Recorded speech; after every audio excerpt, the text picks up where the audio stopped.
Vice President J.D. Vance was planning to hold a strategy session tonight on Jeffrey Epstein damage control. Here's what the President of the United States said. Look, the whole thing is a hoax. It's put out by the Democrats because we've had the most successful 6 months in the history of our country. And that's just a way of trying to divert attention to something that's total bullshit. It's bullshit and it's a hoax. Those are the exact words that he just used there. Of course, the Jeffrey Epstein situation is not bullshit or a hoax, right? There are thousands of girls who were sexually assaulted and abused while underage. That's not BS or a hoax. And that's not partisan, right? You can say that as a Democrat, you say that as a Republican, and certainly as the MAGA base, which has not let up on this issue tonight. And it comes as J.D. Vance appears to be taking on a central role when it comes to the Epstein investigation. Sources are telling CNN tonight that Vance's role is to essentially act as a middle person, a middleman between the warring factions inside the Trump administration, because there are warring factions over what to do with the Epstein files. On one side now, the Attorney General Pam Bondi. She now says there's nothing more to release. On the other end, FBI Director Kash Patel, who had long wanted transparency on Epstein. Why is the FBI protecting the greatest pederast, the largest scale pederast in human history? Simple, because of who's on that list. Vance, though, was once in lockstep with Patel, wanting all the files, wanting any lists or whatever euphemism, but lists to know who was involved, pounding the table for answers. Vance wanted them. In September of 2021, Vance wrote, quote, "Remember when we learned that our wealthiest and most powerful people were connected to a guy who ran a literal child sex trafficking ring?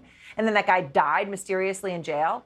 And now we just don't talk about it." A few months later, Vance responded to a post claiming the DOJ and Ghislaine Maxwell's lawyers made a deal that her so-called little black book would never be made public. To that, Vance responded, I quote again, "What possible interest would the U.S. government have in keeping Epstein's clients secret?" Oh, and here he is last year speaking to right-wing podcaster Theo Von. Seriously, we need to release the Epstein list. That is an important thing.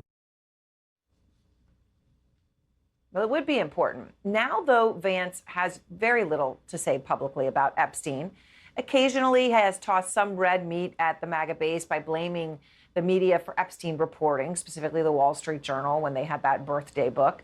In fact, Vance's tune, other than being quiet, has changed so much when he has said something that Theo Von has called Vance out.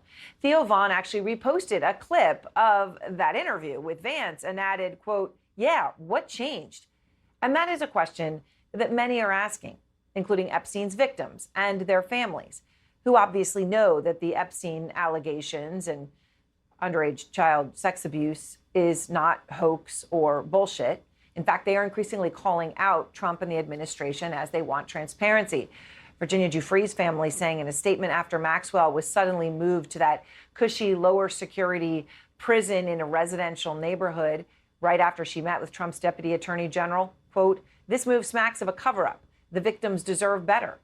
Well, the attorney for another victim, Annie Farmer, who says Epstein and Maxwell assaulted her in 1996, slammed the DOJ for lack of transparency, writing, "It smacks of a cover-up." And Alicia Arden, who claims Epstein assaulted her in 1997, telling NBC News, quote, "There's a cover-up of some kind going on."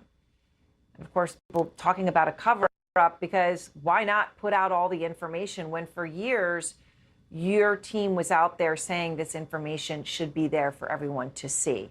Kristen Holmes is out front live outside the White House beginning our coverage this night. Kristen, Trump clearly angry that these questions are not going away about the Epstein case, to kind of lose his cool there and to swear in that room, members of his cabinet, CEO of Apple, all standing there, show a real level of frustration.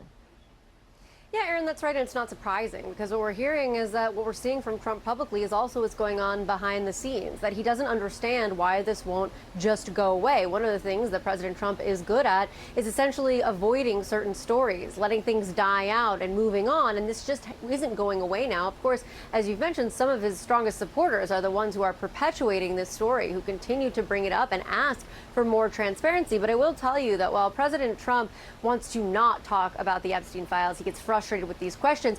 There are those around him, particularly within the White House, who understand that the White House needs to take control of this narrative. They have been largely on the defense for several weeks now since that Department of Justice memo. And that's why, or at least part of why, it was important for J.D. Vance, the vice president, to have a sit down with the top people who are part of that response. It's not just the public response, but it's also making sure that all the team players are on the same team. I will remind you, the last time we talked about a sit-down meeting between Chief of Staff Susie Wiles, the head of the FBI, Kash Patel, and the Attorney General Pam Bondi, the deputy director of the FBI stormed out of that meeting after he was alleged to have leaked information about Pam Bondi. And it was not even clear if Dan Bongino would come back to work after that. There are clearly warring factions here. And if they are going to take control of the narrative, they are going to take control of the optics, they have to be on the offensive and they have to be working together as a team. So this idea of them talking about strategy, it's not just how they're going to respond. It's making sure that everyone is on the exact same page as they do issue their response. And one of the things, of course, we've been reporting is this idea that they are debating and leaning towards releasing at least part of that transcript of the interview with the Deputy Attorney General Todd Blanche and Ghislaine Maxwell. That, of course, is a big decision to make. They're going to want to make sure that all the key players who are going to be held responsible, that includes Kash Patel, Pam Bondi, are aware and on the same page as that information potentially comes out. All right, Kristen, thank you so much. And Kristen, of course, with all that new reporting from the White House tonight, I want to go to James Marsh because he's a lawyer who has represented about a dozen Epstein accusers, including Maria Farmer, who we have spoken to here on this program. Also with me, Mimi Rocha, a prosecutor. She was a prosecutor in the Southern District of New York and Westchester County District Attorney, and Barry Levine, of course, back with us, former editor of the National Enquirer.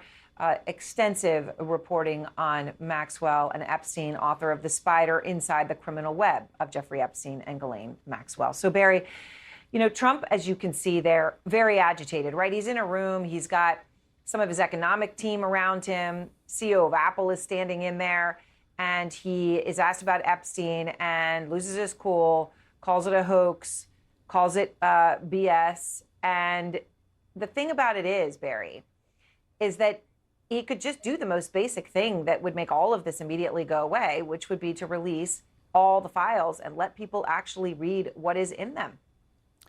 Well, Aaron, they're absolutely, listen, they're in a pickle right now. And, you know, his comments continue to be a betrayal to the victims. I mean, he has never been an advocate for victims.